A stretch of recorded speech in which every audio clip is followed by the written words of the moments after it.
Merci, Monsieur Louali. Avant de passer, s'il vous plaît, la parole à Monsieur le vice-président de la région, je voudrais juste souhaiter les bienvenus cordiales. Un auteur a écrit un certain temps. Dans le droit, dans les circuits commerciaux. Vous me posez la question, comment sortir de la France grise? Je dirais tout de suite que le gris, c'est à la fois du blanc et du noir. Les deux teintes fondamentales, c'est le noir et le blanc, c'est clair. Voilà. Le gris, on ne sait pas ce que c'est. On ne sait pas trop ce que c'est. On appelle ça, nous aussi, l'ambiguïté. Il faut sortir de l'ambiguïté. Voilà. Alors, j'ai dit tout au long de ce voyage que je regrettais l'ambiguïté de notre pays sur un sujet si fondamental pour un pays ami, aussi ami que l'est le Maroc. Nous avons évoqué les liens fraternels qui unissent bien des Marocains aux Français et, je dirais, bien des Français aux Marocains. Ces liens fraternels sont mis en cause aujourd'hui par le fait que la France ne s'engage pas sur ce terrain du Sahara.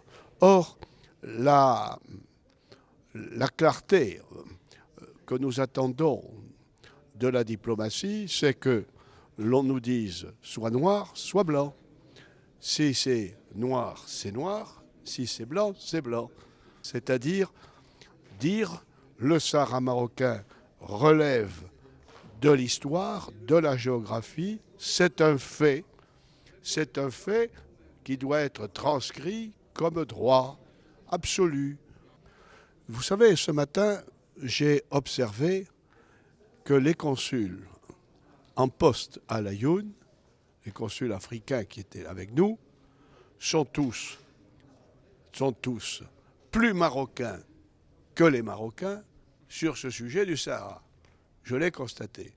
Ils sont un peu comme Hubert Seillant qui vous parle et qui est tout à fait, par mes livres, qui est tout à fait convaincu que le fait marocain est installé ici au Sahara depuis des siècles.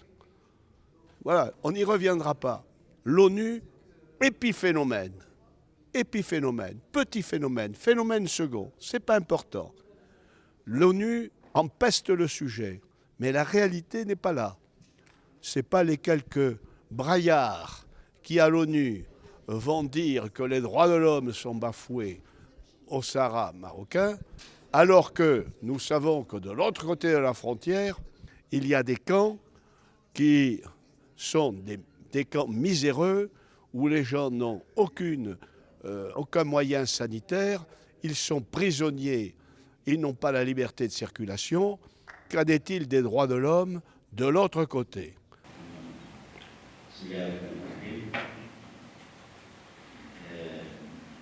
Les représentants de la société civile marocaine, en la personne de l'association Ribat el-Fath et de la société civile française, en la personne de la fondation France-Maroc pour la paix et la tolérance, se sont réunis aujourd'hui à l'Aïoun et dans d'autres villes de nos provinces sahariennes pour dire haut et fort qu'il faut lever les ambiguïtés et qu'il faut venir sur place voir ce qu'est le Sahara marocain dans ses réalisations, dans ses projets, et pour comprendre que le Maroc a toujours été dans son Sahara, qu'il l'est aujourd'hui et qu'il le sera jamais.